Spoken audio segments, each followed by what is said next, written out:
Hi everyone, I am Trish and I am today's guest interviewer on behalf of Donate for Refugees.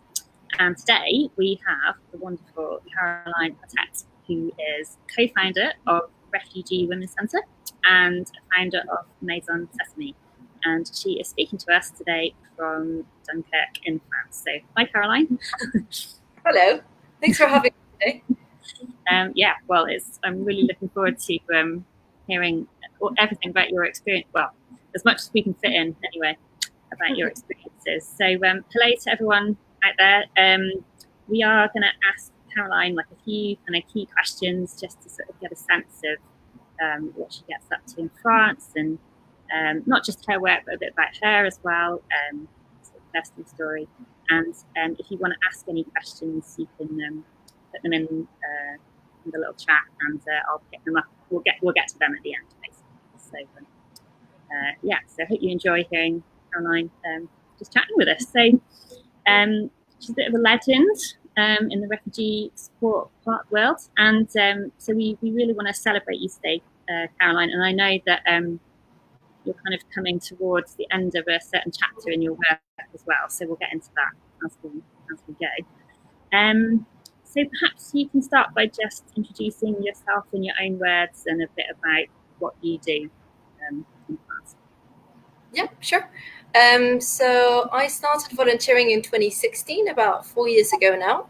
And I decided dedicating myself to it full-time in October 2016 in Dunkirk. So I joined the camp when back then there was La Ligne, which was an official humanitarian camp.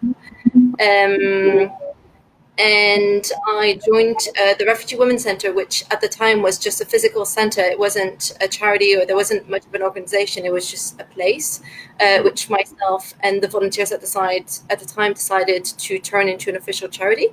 And this is how it started. So in the meantime, then a lot of things happened. The camp burned down. The living conditions worsened a lot. So did the intervention of the police, and the work that we have done has evolved a lot along with the situation evolving. And then a few years later, because there was no longer any shelter and very little access to housing and accommodation, myself and other volunteers decided to create the Sesame House, which is a charity that focuses on access to shelter. So we basically renovate homes and open them up to be able to host people for short periods of time. So that's what I'm currently doing. Yeah, amazing. I had a quick look at the website in the last couple of days, and it looks incredible. For those of you listening, I really recommend having a look at what they've been setting up there. It's really inspirational, actually, just reading about it. So so maybe that's a good point to maybe start with. What's going on now? Like what's happening, not just maybe a bit about what you're doing right now, but also what's happening for people coming into that part of France at the moment. Right. So for those who have never been to northern France, there is no official camp. The living spaces are completely scattered, completely informal. People who arrive in northern France usually do so with the intention of then reaching England. So that's usually the kind of situation that people are in, and they are obviously stuck at the border because there's no legal passage to be able to access to England. So people living in formal camps whilst they attempt to cross to England. There are two main places at the moment. One is around Dunkirk and one is around Calais. Around Dunkirk, there are currently around 400 people, but that fluctuates a lot. Over the years, we've had anywhere between a few hundreds to a couple of thousands of people. So that really changes, and really quickly so as well. The situation is quite similar in Calais. At the moment, there are close to 1,000 people. But the situation fluctuates very, very quickly. And there is no official reception from any state actor or public services. The main actors present on the ground are all charities, mostly run by volunteers. And so living conditions are usually in either parks or industrial areas, using makeshift shelters like tents or tarpaulin. Yeah. And what do you think? Because I was thinking about that when you were talking about your work at the beginning. What do you think changed? So you said at one point there seemed to be a bit more support with the camp. Or what can you pinpoint what it was that changed that situation from the government or the local government even? Yeah, well, the creation of an official humanitarian camp was a bit of an exceptional moment in a way. The mayor at the time of Grande-Sainte, called Damien Carême, he himself described it as like just the stars had been aligned between himself and the regional state representative and also the Ministry for Housing and so on. Like there was just this really short moment. There was this moment of this window of opportunity when all of a sudden the different political figures that could have impacted the situation all agreed that, okay, they didn't necessarily, not everybody was super happy with the solution, but they all agreed that we can tolerate this, we can try it out. And then in the meantime, politics changed, the president changed, but so did like a lot of different ministries, and now the city hall completely changed the team as well. And there's just a politics now in France, which is jointly with England, of the idea that the more the situation is difficult, the more the living conditions are harsh on people, then the fewer people there will be, and the less people will want to be in northern France to try to cross to England.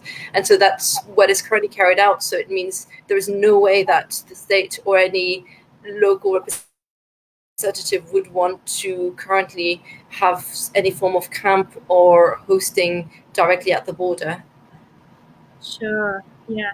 And so moving to like right now, so obviously we're all dealing with COVID-19 in various ways. So that has an impact on very vulnerable people who of course are migrants in your line of work, but also on all of you, yourself, and the people that you're working with. So what's happening? Can you give us a snapshot of how COVID has particularly affected everything right now? Well, the first impact that we saw was that a lot of organizations diminished a lot their presence on the ground or stopped altogether. And that's mostly because a lot of organizations, mostly French charities, are run by people who are usually retired, and so who themselves are particularly vulnerable in the context of the pandemic. And so who just could no longer go and do the distributions and have the kind of contact that they had before. And because all the situation went so quickly, they also didn't have time to find replacement and to kind of organize differently. So there was suddenly a lot less access to material support in the camps. All of a sudden, the humanitarian aid started relying on very few actors who themselves started working like incredible hours and just really, really busy weeks. And then the issue that I'm really interested in is, of course, access to shelter. And that was very much saturated because we rely a lot on hosts, so like private people opening their doors if they have like a spare room or a couch. And a lot of people decided they could also no longer host people for just a day or two because the whole country had been confined and because they wanted to be safe also for themselves and their families. And there was also a major concern, mostly the other way around, to be fair, of like people didn't want to spread the virus in the camp because it was actually lucky enough that in the moment of the confinement, it seems that there was no major outbreak of the virus in the camps. But that could have gone really quickly as well. So the lack of access to shelter, was also very much felt. So and how's everyone doing? The people that you work with, are you all okay? Like how is COVID affecting all of the volunteers? Yourself and obviously as well. I think it has been quite different for different volunteers. So I'm French and my family's in France, so it has been fairly, even though there was a lockdown, as soon as the lockdown was lifted, then I could travel and see family and stuff.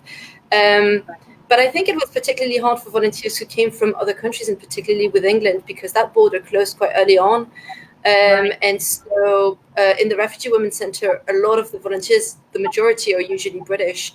And it was a big dilemma of, should I stay? And I know I'm going to be really useful because there are so many charities that stopped working. But equally, that means you don't know when you're going to go back home. You don't know when you'll see your family. And even when you do, you have to quarantine yourself for a while. And so or that has been really stressful on volunteers for sure. Yeah, I can. Yeah, I mean, I can't imagine actually. That's the thing. I think it's so serious, and I imagine for people listening to this as well, like it is very difficult to imagine these environments. And I mean, I came out. I think we may have met in passing. I'm not sure if it was the same day. I saw the Refugee Women's Centre van in Ashton a couple of years ago, and it's really hard, like if I was to describe what I saw, I was just there for like overnight, and it's you just basically you come into we're in Calais and Dunkirk actually, so I forget which side we were at, but we're literally just on a road. There's a service station. You turn down like a little, not a dirt track, but like a sort of, a less formal road, and then there's just people. Yeah. Like with no, and at the time I think a camp had just dispersed, so it was the same as COVID, but it was that situation where there wasn't anywhere for people to be. Yeah. And it's sort of quite hard to get that across. It must be hard for you. How do you explain it to your friends? When you're speaking to friends from school or uni or wherever, like how does that feel for you? It feels a bit alienating, I think, because at first it's so striking and in a way so shocking that it's a bit difficult to explain. And then really quickly, the more time I've spent there, the more it became difficult to explain, because the more it felt like you needed to understand some things to then understand the bigger things and then understand everything that's happening on a daily basis. And so I think in my mind, it just started creating a bit of a gap. And really quickly, being in northern France, hanging out with volunteers and all living together and being on the ground every day just starts becoming a bit of a bubble that feels a bit of a very weird comfort zone, where I started, and I still do in a way, not completely normalize the situation, but get used to sights and get used to seeing hard living conditions that I think a few years back wouldn't have sat well within me at all. And now it's becoming a bit more of like, like I realize that the situation is not acceptable, but yeah, there isn't that huge emotional reaction. And obviously it's very difficult to talk to people about it. Especially because I think for a lot of people, it's very difficult to know what are the questions to ask and what you can say and what you cannot say. There's not a lot of coverage on what's happening in the camps. So most people, like my family, they don't really understand what's happening. They don't know. And they are often worried of coming across as having no idea, or of asking really basic questions because they feel like they should know, because it's, such an important issue. And I think it's really important to sort of break that down a bit. And for me, when I family dinners, to be like, you know what, you can ask anything at all. It's fine, because nobody really knows anything. And it's not your fault. It's totally okay. Yeah. And actually, that's what's great about these sessions online. Donate for Refugees are doing is a bit of that, isn't it? Just absolutely a window into into something that's kind of incomprehensible in a way. Like it's kind of like whatever you think is the lowest, whatever your idea is of like the worst part of, like the most disadvantaged part of society. It's like below that, isn't it? When migrants, it's quite hard to get your head around. But for sure. And so I don't know. I mean, how do you find that there are certain, because just like with any kind of line of work, there are certain people that you go on to just through personality and things. Like how is there anything that like, say when you're trying to explain this, so we're just meeting for the first time, and are there any stories you can think of that really get across?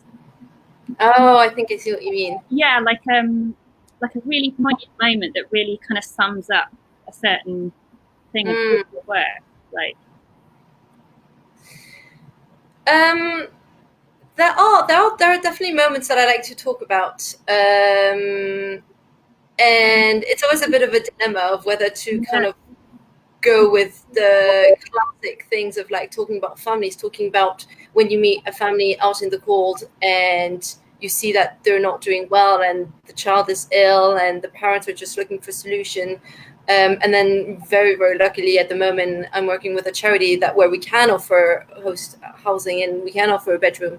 And so there's those moments where like in the middle of winter, you can offer this family to go into your car and then to have access to shelter, and you get into this bedroom and there's a fireplace and it's, and the contrast is incredible and it is very impressive. And in a way it's things that anyone who has a family or who has had children can relate to. Of, you know, you can imagine what it's like for your child to be outside in the cold and the rain. But also, I think it's also important to tell the stories of the things that are a bit more on a daily basis that concern most people. Actually, a lot of issues on a daily basis are things like finding food or knowing where you're asleep, or even the police coming in the morning and having evictions. And it's usually very difficult for people to really understand what that's like because no one has really lived through eviction in their lives. So it's hard to have people picture what it's really like without going into the more cliche sort of stories that people might find it easier to relate to. Well, how about this then? So I saw like part of how you describe the work of the van, which I think, and again, like I sort of almost saw it in action. Is I love how you described it as sometimes it's just a place to have a cup of tea. So that really, and also the other thing that I can't remember where I read it now, but it was really interesting to me when on one of the pages, it was kind of explaining how for a lot of the women when they were in the more established camp, they weren't allowed. It wasn't just that they kind of felt unsafe, like leaving their tents or whatever. It was just that their husbands wouldn't let them leave the tent without there being a women's only space for them to go to, which then led into the social side of the work that you do, and also the kitchen. I think was a really important part of the journey anyway, wasn't it? So you must have lots of very like normal experiences as well with what you do. Just having a cup of tea. Absolutely. Whatever. Yeah. And that's really what a lot of people appreciate as well, is to be able to find some normalcy again. As you were saying, in the old camp, when we had a day center, there was a kitchen space where women could come in and cook for themselves or for a group or for their family, and then go and wash the dishes. And it's really nice to find those routines and to be able to have a daily life that doesn't make you focus on the fact that everything is so abnormal all of the time. And we find that a lot when volunteers from the Women's Center organize activities and they do things like crochet or just some like pampering afternoons of doing the nails, or even just chatting or having discussions. And those moments always strike me as a bit of an oasis in the midst of the craziness of, there's nothing that's terribly humane about the whole situation. And there you have like a group of women having tea and chatting, and it's beautiful. Yeah, it really is. Yeah. I think that's a really that's an image that a lot of people can relate to as well, in the sense that just taking, it's like expression, isn't it? Finding a little space for expression some way, and also something that's shared between you. It's not the volunteers and the migrants, but with different people. And that actually happens a lot through clothing and music. So we have a lot of dancing sessions usually, because Kurdish dance is quite conveniently easy to catch and easy to join in, and it's very social. Like it's usually in a line of people or a circle, and it's things like that is very easy to share. It's very easy to communicate. And there's obviously this whole thing of music where it just sort of transports you all together and everyone is sort of dancing to the same rhythm. and that's really powerful. Yeah, that sounds. Yeah, I would. It's really. It's very moving to just think. I'm just almost with you there in that moment, just imagining how. I mean, actually, and also how frustrating this situation right now must be, because all those kinds of moments are being disrupted, aren't they? So all those little moments of expression or an oasis, as you put it, they're really kind of compromised right now, aren't they? Absolutely. I mean, I wonder if this is a good point to just chat a bit more about. So what was it? So it's Maison Sesame in French, isn't it? So the Sesame House. Presumably, like a lot of those things you were describing about the social spaces and the cooking, and that's going on in Sesame House. So is that still able to be continuing at the moment?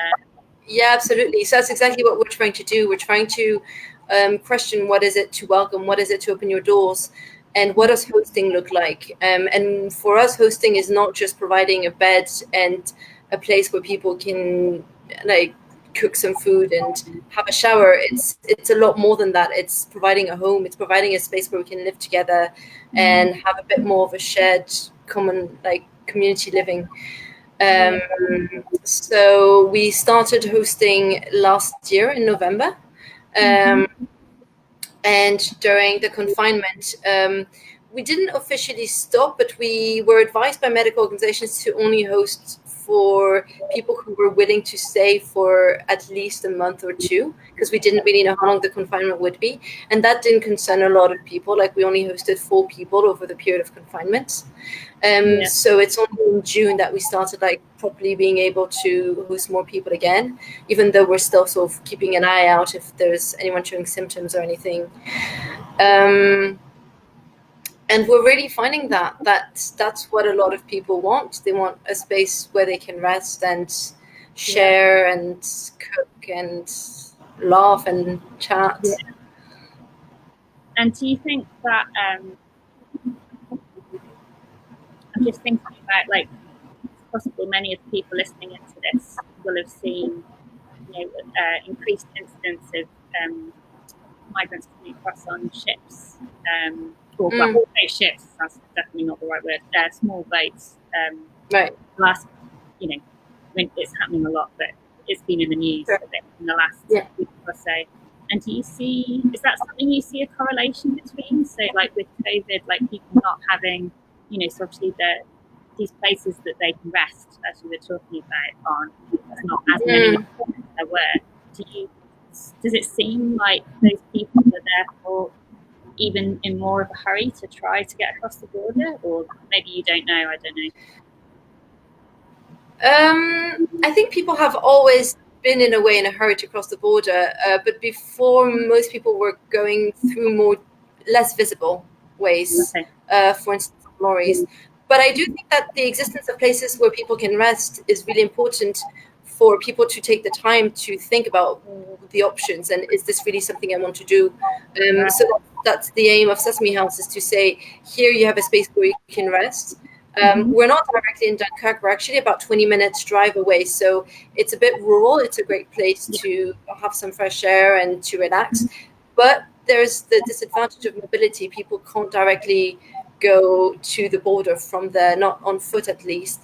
And so the idea is to have a space where, by resting and also by having access to legal advisors or doctors or any different sort of services that people might need, then from there they can take a decision of what is it that they want to do. And some do decide that they do want to go to England for a lot of very valid reasons, and primarily being joined up with family again.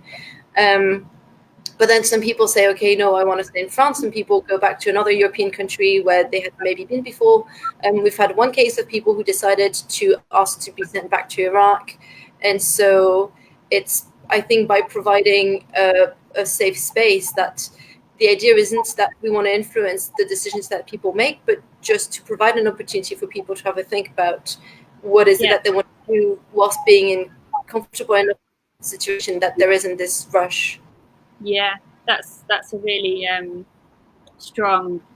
I think that's something that maybe people don't realise. You know, like as we were talking about earlier, this unbelievably complex journey that people are taking. Just, you know, these are things that I don't think would occur to a lot of people. You know, everything that you're doing and the opportunities that you're providing for people. Just like, oh, it's so obvious when you hear it. You're like, oh, of course you need to rest and think. You know, you've just travelled like what feels like halfway across. You know, not literally, but it must feel like it to be possible. You know, but the conditions, but just to stress how far away from that the conditions in the camp are. Like, there isn't always access to water. There is no access to electricity. Like, it's very difficult to have any access to information at all. So just a lot of people have questions about legal routes or what are my rights and what can I do? And it's very difficult to access answers to those, let alone to have access to like sanitaries or any kind of hygiene. Yeah, it's just, it is unimaginable. I mean, it is, unless you're in it or there to see it, you know. Sure. So perhaps we could just what's happening with you. So, you know, we've sort of alluded to the fact that your job or your role, should I say, is sort of changing a little bit. What can you tell us about, you know, so you've had about 4 years, is that right? 4 years in northern France. So you're going to stay on, I think, as on the board, is that right, of the Refugee Women's Centre, and you're sort of in you're about to start your own process of reflection, I guess. So is there anything you want to share with us about, you know, the kind of place that you're in right now? You maybe don't know where you're going to be yet, but, you know, what's going on in your head, you know, with what you're doing? Yeah, it's definitely a big limbo moment.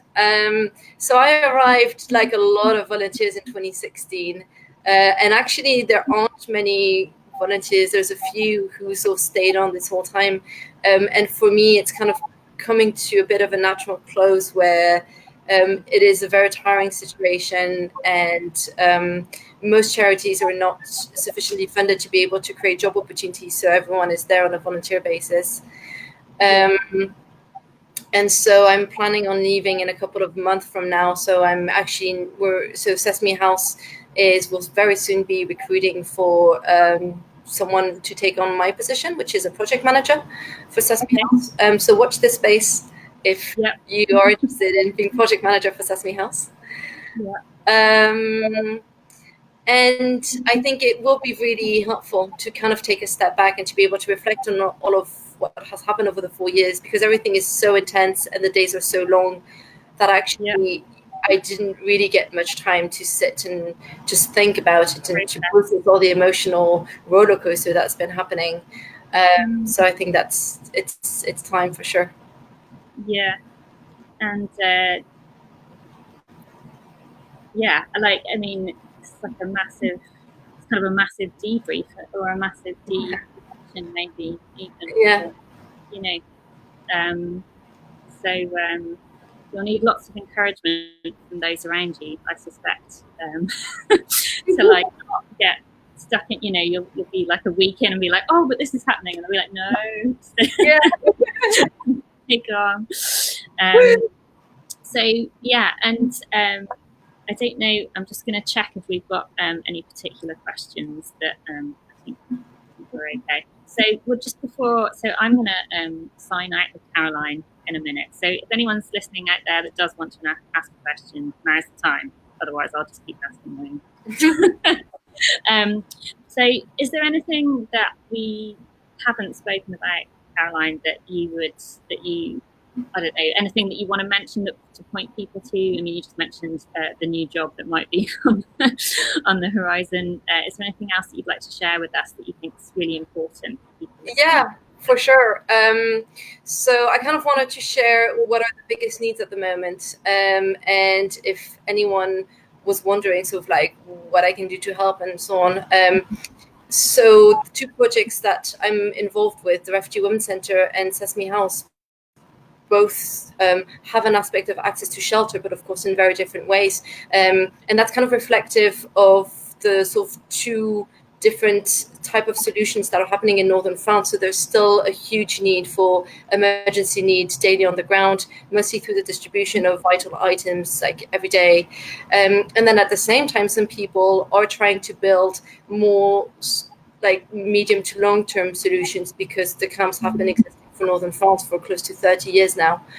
But both are very much needed, mostly because the more medium to long-term solutions at the moment don't have sufficient capacity to really host everyone in the camps. Like Sesame House has capacity for between 12 and 15 people.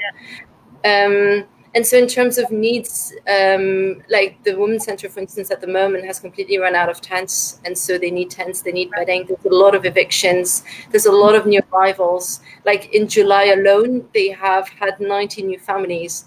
And so that's 90 tents to give out in order to provide families with an immediate shelter whilst they either find an alternative, like a different place, or maybe that they try crossing, or maybe that there's just an eviction and then their tents get taken away. So that's very, very much needed, as much as is needed support on sort of projects like Sesame House for anyone who wants to be involved for short or long period of time. If they want to help out, if they want to come to the house, help us maintain it, help us host people, help us prepare beds and light fires, and all of that is needed. So depending on what sort of situation you might be in, what sort of project you want to be involved in, I can guarantee that there will always be a charity that meets the sort of skills that you might want to develop, or the kind of activities that you want to do. So I guess so two things that say getting involved, but for those out there listening, tents, and I know that I'm sure I heard somebody else speaking about this, like how, like normally over the summer you have all the music festivals. Happening.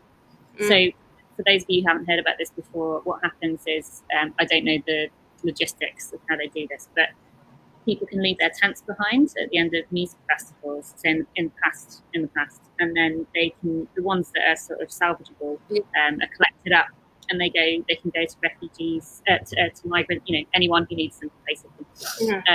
And so you're not getting that at the moment, are you? So I guess that's a big part of why. I mean, tents are always needed, but that's a big part of why. So for those of you who would normally go to a music festival, maybe think about putting some money towards a tent for somebody.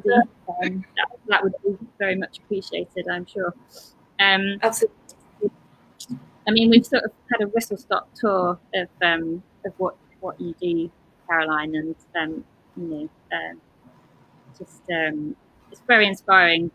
It's incredibly inspiring to hear you speak about your work and everything you're doing.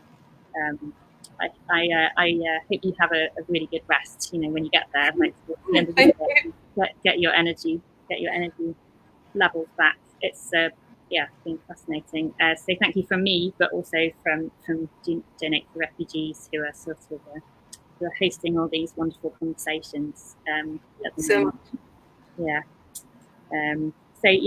I must say, on behalf of Amber, so I've got to tell everybody listening that the next event is going to be on August the 28th at the same time. So that's 2 o'clock UK, 3 o'clock France. And Lisette Brands will be speaking to Rando Wagner. I'm saying Wagner like the composer.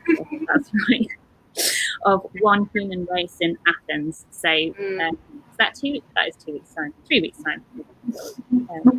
Not sure. Anyway, so I've sort of said all I need to say, and I think we're all good to go. So thank you so much. And what are you doing now? Are you going to have some? Good afternoon, isn't it? You can have a cup of tea, or what's your role? Maybe more like a cup of water with a lot of ice, because it's very warm out there, isn't it? Yeah, you were saying. Yeah, for sure. Yeah, well, amazing. Good. Well, I hope we get to meet in person one day. Absolutely. Yeah. Somewhere. Yeah. Happy to, if anyone has any more questions or to get in touch with either the Refugee Women's Center or Sesame House, you can do so on our Facebook pages or on our website. All the information is out there, so don't hesitate. Yeah, please get in touch. Like, don't, you know, I think it's one of those things, always, you can always ask and it doesn't, you know, just get in there and get involved. There's always something, no matter how small or big, there's always something to do, isn't there? So, absolutely. Yeah, brilliant. All right, well, thank you, Caroline, and we'll see you again. Thank you very much, Trish, and thank you to Donate for Refugees for organising this. Yeah. Okay, fantastic.